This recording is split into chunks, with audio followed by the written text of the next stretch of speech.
Hello and welcome to the Flicks Forum podcast, where each episode we go back and we look at a Netflix original film in the order of release. This is a very special bonus episode because I'm discussing Netflix 2022 slasher film Texas Chainsaw Massacre, directed by David Blue Garcia. It stars Sarah Yarkin, Elise Fisher, Mark Burnham, Jacob Lattimore, Mo Dunford, Olwen Ford, Elise Cridge, Jessica Allen, and Neil Hudson. I'm Jesse. I'm here solo, and I'm going to give you a warning. This is going to be filled with spoilers. So if you want to check out this sequel to the 1974 classic film, give us a pause, come back a bit later on, because this is going to get into it very, very quickly. We start off our show with the Fast Flicks, where we do a quick little summary of what the film's all about. So this one it's a group of hipster youths that want to revitalize a town but awaken a monster in doing so. So nice little teaser there for you if you're not sure about what this one's about, but we do like to sort of have a look at how this all came together, I guess, and how it ended up on Netflix. So this is a direct sequel to the Texas Chainsaw Massacre from 1974, and it's actually the 9th installment from this franchise. This picks up several decades after the original film, and because of that, there are some characters in here that you might recognize from some of the original films. Sally is, I guess, spoiler alert for the original film, is the only survivor from the original one, and unfortunately Marilyn Burns, who played her, passed away in 2014, so she wasn't able to reprise or come back and do that role again, so she's been replaced, but she's in this one. And I think that it's one of the films that 2017 Leatherface, they had plans for more sequels. Lionsgate had 5 more ready to go, however they lost the rights due to the time it took to release it. So Legendary acquired the rights.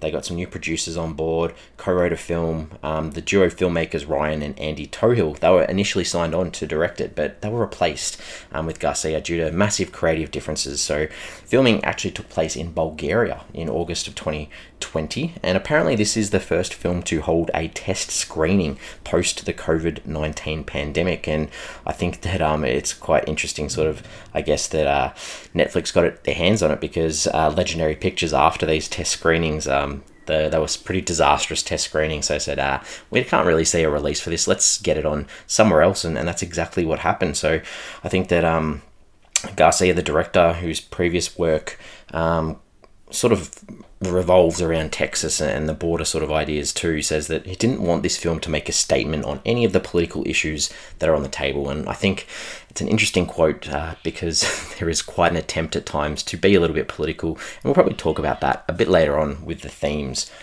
The tagline for this one, it's a big one. It's in 1974, the world witnessed one of the most bizarre crimes in the annals of American history. In 2022, the face of madness returns. It's almost like a huge, big sentence. So good one. The other thing I like to sort of touch on are the translations across the world. So in Japan, this is called Leatherface Returns. And in Vietnam, the funniest one, it's called Death of the Texas Region. I think some issues there with the translation. It's important to note that I'm recording this under 24 hours from the release. So 18th of Feb 2022 is when it hit Netflix, and it's hard to get a consensus, I guess, on what people are saying at this stage, but so far, Rotten Tomatoes, it sits at rotten on 38%. That's on 56 reviews. The audience has it at 50%.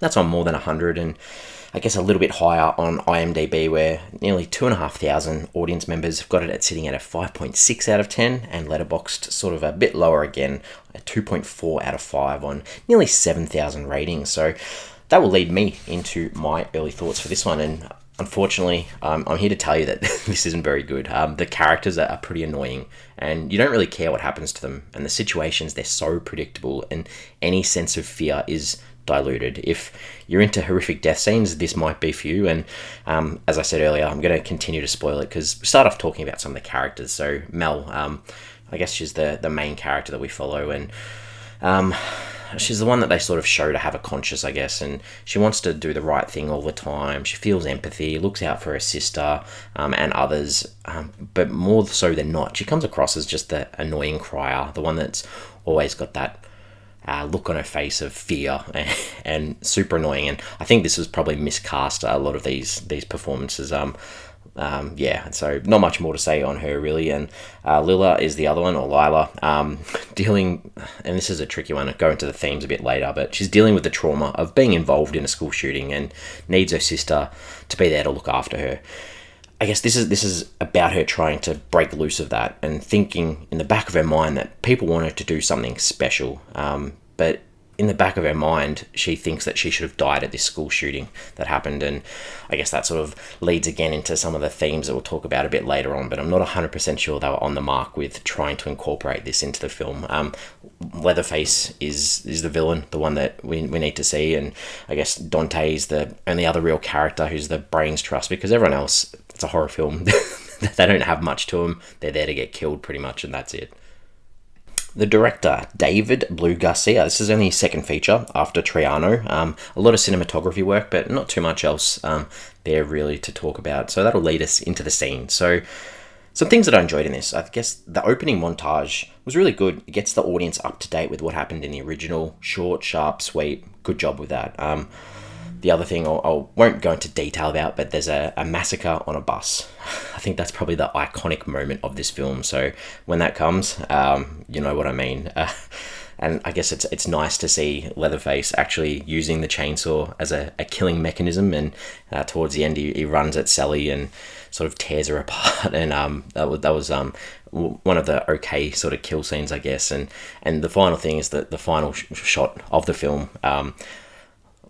In the car, there's a car driving off and Lila is screaming from the back, and it's exactly the same shot as the conclusion of the original film. So a nice touch to connect the two together, I guess.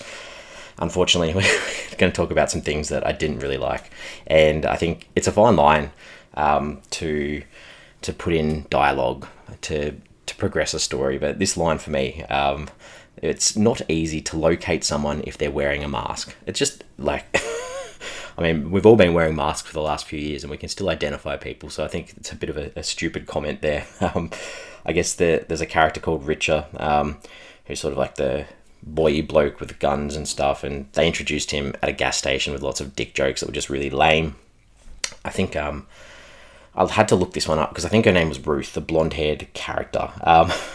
As you're watching it, and I watch films with subtitles on, and on the subtitles it just referred to her as like the girl or Dante's partner on the subtitle, so you knew early on that she wasn't going to have a very good ending in this film, I guess. And then the constant, the rain's coming, just such an obvious motif of danger's coming, there's going to be something bad that's going to happen, so that was quite funny. Another thing, so there's a scene where Mel goes looking for her sister Lila and sees her coming out of the bathroom at Rich's place, and just there's this insinuation that they had sex. So I had no idea where that came from. There was no other connection that she was promiscuous or anything like that. So that was just a bit out of left center. Mel, the character, just crying all the time, sobbing, tears, just lame. And then Dante, his death scene, like he pretty much bleeds out, but then he gets up and walks around. It was just absolutely ridiculous. Continuing on, Mel, there's a scene where she's trying to get away from Leatherface, and she like sort of climbs over the staircase to try and walk down the railing. It was just a funny look because it was never going to end well. I think again, Sally, the character from the original film, she confronts Leatherface in the room with a gun and then just lets him walk past her, and then so he goes all the way down the staircase, out of the house, down to the street to Lila and Mel, and this all happens before she threatens to shoot him again. Just real sloppy. Another real thing that annoyed me was on the car, they kept setting it to autopilot. I don't know about the car that you drive, but for me, it's called cruise control. Autopilot is for a plane. Just stupid. And finally, there's a post-credit scene. If you want to hang around to watch it, you can, but it's just pointless. We already know that Leatherface is still alive, so waste of time. Alright, themes, some ideas in this one. So the big thing in this is gentrification, I guess, and the idea of capitalism. They're kicking people out of their homes, they're redeveloping, they're auctioning off land and property to those who have the cash or the influence, and that would be a really good tone for the film, but it sort of introduces it and lets it go like they do with most things. And I guess the other one is race. You have cops pulling Dante over, you have Confederate flags, you have Ginny talking about taking care of boys like you. They're just things that are dumped in there to make it seem like it's a woke film. They don't actually do anything with it. I mean, if you let Dante stay alive and make it to the end, maybe they do work, but frustrated me a little bit.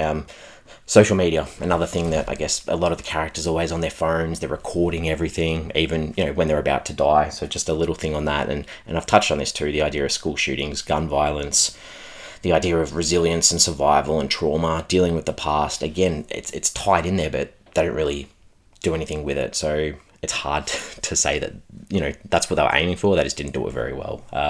So what did I take away from this one? I think that they give you a good enough reason for revenge for Leatherface. But other than that, this doesn't break the mold of a horror film at all. It's an easy watch, but you're not going to take too much away from it. Unfortunately. IMDb. Sometimes we jump onto IMDb to check anyone out that we may recognise. This one I didn't recognise as I was watching, but as I was looking at the cast list, Jacob Lattimore, I was like, I remember, so the guy that plays Dante, I was like, I remember that name from one episode we did a long time ago. So there's a Netflix film called Candy Jar, and he's the kid in that. So a nice little Flix Forum connection there for you. All right. The only other, I just wanted to ponder a question. So we find out that the chainsaw that is going to be used has been hiding, or they've placed it inside the walls. I'm guessing that a lot of people have a chainsaw, so I'm not sure that you necessarily needed to build a house or hide it behind walls. Just a random thing.